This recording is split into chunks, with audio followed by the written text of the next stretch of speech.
Sa mundo ng Hunter x Hunter, maraming karakter ang kahanga-hanga, may kanya-kanyang estilo, abilidad at misteryo. Pero sa episode na to, pag-uusapan natin ang isa sa pinaka-interesting na hypothetical battle, Hisoka ya Kaite. Isang laban ng dalawang hunter na parehong may taglay na hindi basta-basta pwedeng baliwalain. Pero bago natin talakayin ang kanilang pagkakaiba sa lakas, talino, at kakayahan, kilalanin muna natin sila ng mas malalim. Unahin natin si Hisoka Moro. Isa siya sa mga pinakakilala at kinatatakutan sa buong serye. Ang una nating pagkakilala sa kanya ay bilang isang clone-like magician sa Hunter x Sam, pero unti-unti nating nakitang hindi lang siya basta isang showman. Isa siyang tunay na monster pagdating sa pakikipaglaban. Si Hisoka ay isang former member ng Phantom Troop, kilala rin bilang Spiders, pero kahit nasa ganung grupo siya, hindi siya lubusang loyal sa kanila. Ginamit lang niya ang grupo para sa sariling interes dahil gusto niyang lumaban sa mga malalakas. Ang kanyang pangunahing abilidad ay ang Bongigom, isang nen ability na may properties ng goma at glue. Kaya niyang idikit, palawigin, ipulupot, at hilahin ang kahit anong bagay o tao gamit ang Bongigom. Simple lang pakinggan, pero sa kamay ni Hisoka, ito ay isang deadly weapon. Bukod pa doon, meron din siyang Texture Surprise, isang ability na kayang baguhin ang itsura ng isang bagay para lokohin ang mata ng kalaban. Pero higit pa sa kakayahan niya, si Hisoka ay isang sadist. Masaya siya kapag nahaharap sa panganib. Hindi siya natatakot mamatay kung kapalit nito ang laban sa isang malakas na kalaban. Isa siyang strategist na kayang magbago ng tactics sa kalagitnaan ng laban. At higit sa lahat, unpredictable siya, hindi mo alam kung kailan siya susugod o kung kailan kanya tatapusin. Ngayon naman, kilalanin natin si Kaite, ang disciple ni Ging Freaks, isa sa mga pinakamisteryosong hunter sa buong serye. Si Kaite ay isang biological hunter, may malawak na kaalaman sa environment at sa mga hayop, at isa rin sa mga unang tao na nakahanap at nag-report tungkol sa Chimera Ants. Ngunit ang talagang nakakabilib kay Kaite ay ang kanyang nen ability, ang Crazy Slots. Ang Crazy Slots ay isang roulette-style ability na nagbibigay kay Kaite ng iba't ibang weapon base sa numero na lalabas sa roulette. Merong side, baton, rifle, at iba pa. Pero ang twist dito, hindi siya pwedeng pumili ng weapon, chance ang nagdidikta kung anong weapon ang lalabas. Ang sabi nga ni Kaite, the weapon chooses the fight. Pero hindi ibig sabihin nun ay mahina siya. In fact, sa kabila ng randomness ng kanyang ability, kaya niyang gamitin ang bawat weapon na parang eksperto siya rito. At hindi lang basta gamit, kaya niyang i-apply ito sa battle tactics at adapt sa laban on the rally. Kung ikukumpara natin sila sa estilo ng laban, magkaiba ang dalawa. Si Hisoka ay isang close to mid-range fighter.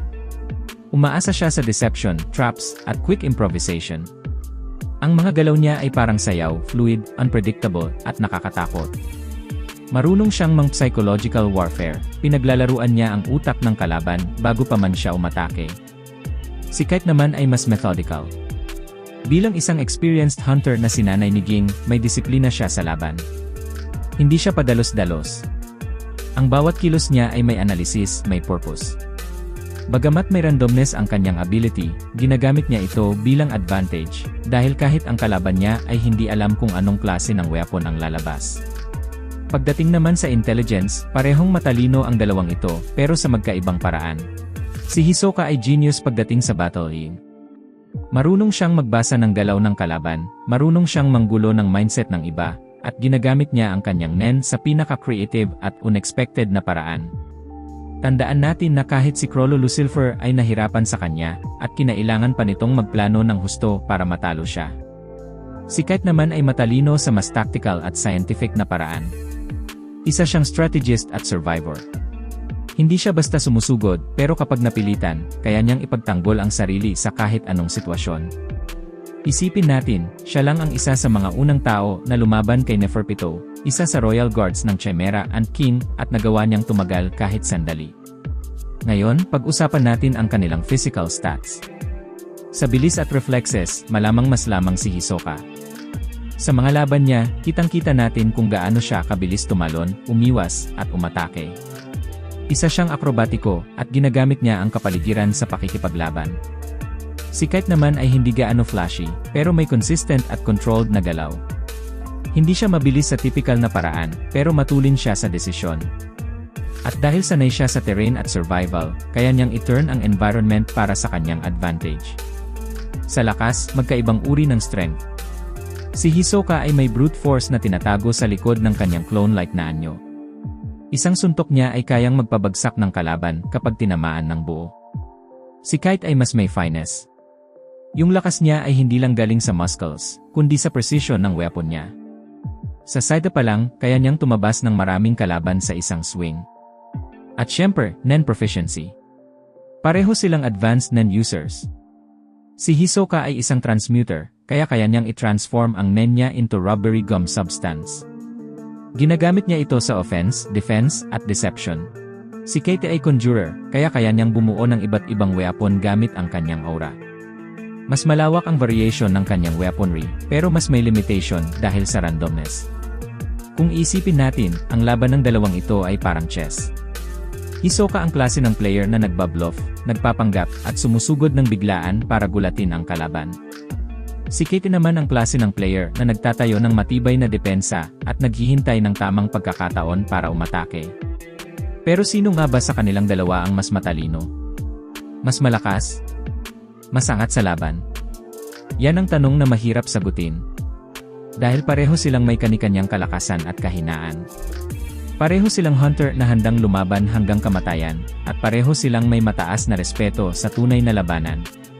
Pero ang tanong, kung maglalaban nga sila, sino ang tingin mo ang mananalo? Si Hisoka ba, ang sadisteng magician na may killer instinct at manipulative tactics? O si Kite, ang disiplinadong hunter na may deadly weapons at analytical na isipan?